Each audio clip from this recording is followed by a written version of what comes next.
अगर आपका बच्चा एक भी वैक्सीन मिस कर देता है, तो उसकी इम्यूनिटी ज़िंदगी भर के लिए वीक हो सकती है।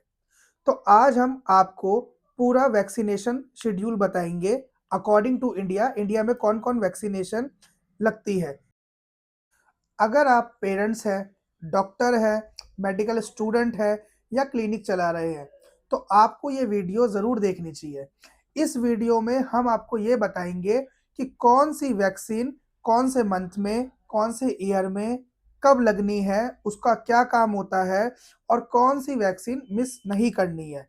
लास्ट वाली वैक्सीन ज़रूर लगवानी है, जो उसका टाइम पीरियड बताया जाएगा। जन्म के समय पे 3 वैक्सीन लगती है, जो हम 0 मंथ में काउंट करते हैं। पहली है बीसीजी, दूसरी है ओपीवी और तीसरी है हेपेटाइटिस बी। बीसीजी आपका टीबी की प्रोटेक्शन देती है, ओपीवी ओरल पोलियो वैक्सीन और तीसरी हेपेटाइटिस बी आपकी हेपेटाइटिस बी से बचाती है। डोजिंग क्या रहती है?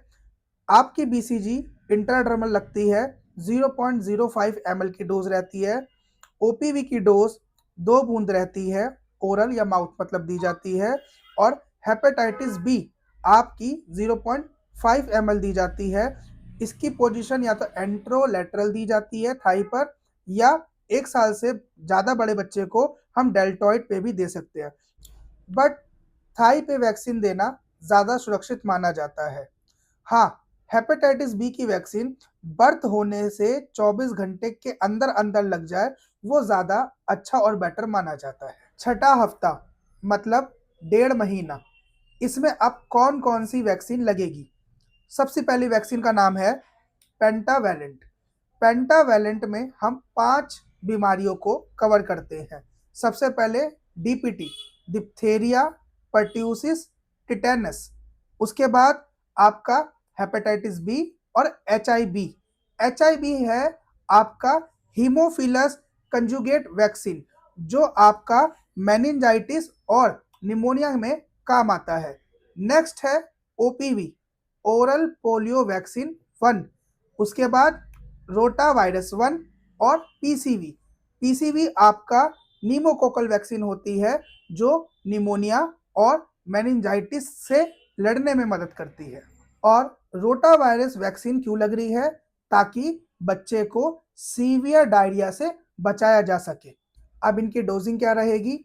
पेंटावैलेंट और पीसीवी दोनों आईएम जाती है, 0.5 ml इंट्रामस्कुलर थाई पे रहती है। बट हमेशा याद रहे, जब भी पेंटावैलेंट और पीसीवी लगेगी तो दोनों अपोजिट डायरेक्शन में रहनी चाहिए। मतलब कि अगर आपकी पेंटावैलेंट राइट थाई में है तो पीसीवी आपकी लेफ्ट थाई में लगेगी।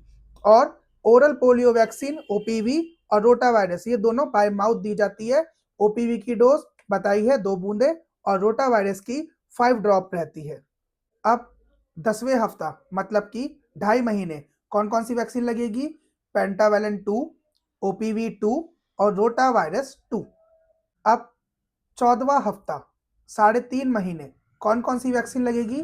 पेंटावैलेंट 3, ओपीवी 3, रोटा वायरस 3 और आपका पीसीवी 2। 2 या 3 का मतलब है अब कौन से नंबर की डोज ये जा रही है। हर वैक्सीन के साथ ये लिखा भी जा रहा है कि ये वैक्सीन कौन-कौन सी कंपनियां अवेलेबल करवाती है इंडिया में, और इसको लगाने का तरीका बताया भी जा रहा है। मतलब प्रॉपर इंस्ट्रक्शन भी आपको विद रिटन आप देख सकते हो मिलती जा रही है। अब हम बात करते हैं 9वें मंथ की। 9वें महीने में आपकी कौन सी वैक्सीन लगेगी?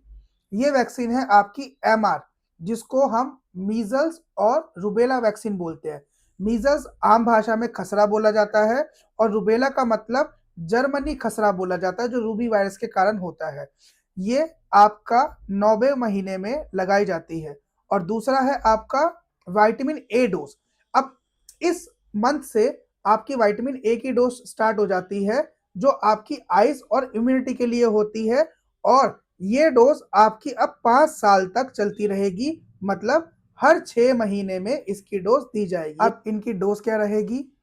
एमआर की डोज रहेगी आपकी 0.5 ml अपर राइट आर्म में, मतलब कि सीधे हाथ पर ये 0.5 ml दी जाती है। और विटामिन ए की डोज क्या रहेगी?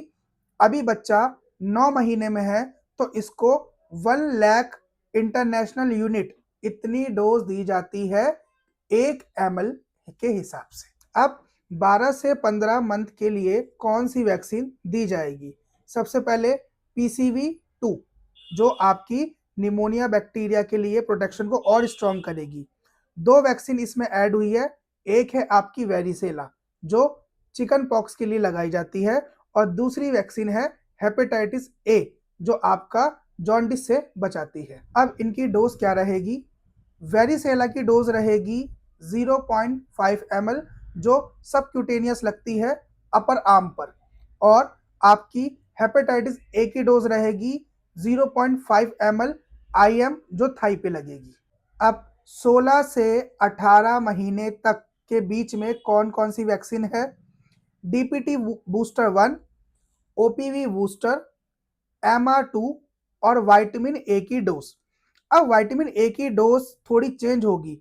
जो पहले 1 लाख आयु जा रही थी अब वो 2 लाख आयु जाएगी और 1 ml से 2 ml इसकी डोज हो जाएगी। अब 2 साल से 5 साल तक विटामिन ए की डोज हर 6 महीने में ओरल पिलानी है बच्चे को, चाहे आप गवर्नमेंट से दो चाहे आप प्राइवेट इंस्टीट्यूट से पिलाओ, बट हर 6-6 महीने के गैप में ये डोज जाएगी। 5 साल में DPT का बूस्टर 2 जाएगा और 10 साल और 16 साल में TD मतलब टिटेनस और डिप्थेरिया वैक्सीन लगेगी। अब हम बात करते हैं कुछ स्पेशल वैक्सीन की जो आपको गवर्नमेंट इंस्टीट्यूट में नहीं मिलती, बट ये वैक्सीन लगवानी काफ़ी ज़रूरी होती है। जिसमें से सबसे पहले मेन वैक्सीन है टाइफॉइड वैक्सीन जो 2 साल के बाद लगाई जाती है। दूसरी है आपकी मेनिंजियोकोकल वैक्सीन। मेनिंजियोकोकल के बारे में हम एक अलग से वीडियो बनाएंगे, बट ये वैक्सीन बहुत ज़रूरी है आज के टाइम में लगवाना। इसके बाद 2 वैक्सीन बचती है जो इतनी कंपलसरी नहीं है बट इंपॉर्टेंट है। एक आपकी इन्फ्लुएंजा वैक्सीन और दूसरी है HPV जो हम बाद में रिकमेंडेड करते हैं। टाइफॉइड वैक्सीन 2 साल के बाद लगवाएं जिसकी डोज 0.5 ml रहती है और IM डोज रहती है जो थाई पे लगती है। दूसरी वैक्सीन आपकी मेनिंजियोकोकल है। मेनिंजियोकोकल वैक्सीन हमेशा आप 3 साल के बाद ही लगवाओ क्योंकि फिर एक ही वैक्सीन लगवानी पड़ती है। अगर उससे पहले लगवाओगे तो 2 वैक्सीन लगवानी पड़ती है जो हमेशा IM 0.5 ml डेल्टॉइड में लगती है। तो 3 साल के बाद एक डोज लगवाओ काफ़ी है। HPV डोज का क्या शेड्यूल है? अगर आप 9 से 14 साल के बीच में हो तो इसकी 2 डोज लगती है और अगर आप 15 साल से ऊपर हो तो इसकी 3 डोज लगती है। HPV वैसे तो बोलते थे कि ज़्यादातर गर्ल्स में लगवाते हैं, बट ये गर्ल्स और बॉयज़ दोनों में ही लगवानी ज़रूरी होती है। इसके लिए भी हम एक अलग से वीडियो बनवाएंगे कि HPV वैक्सीन क्या होती है, क्यों लगाई जाती है, कैसे लगाई जाती है, तो वो भी हम ज़रूर शेयर करेंगे। अगर आपको ये वीडियो अच्छी लगी है तो लाइक करें, शेयर करें, सब्सक्राइब करें और कोई भी क्वेश्चन होता है तो कमेंट करें।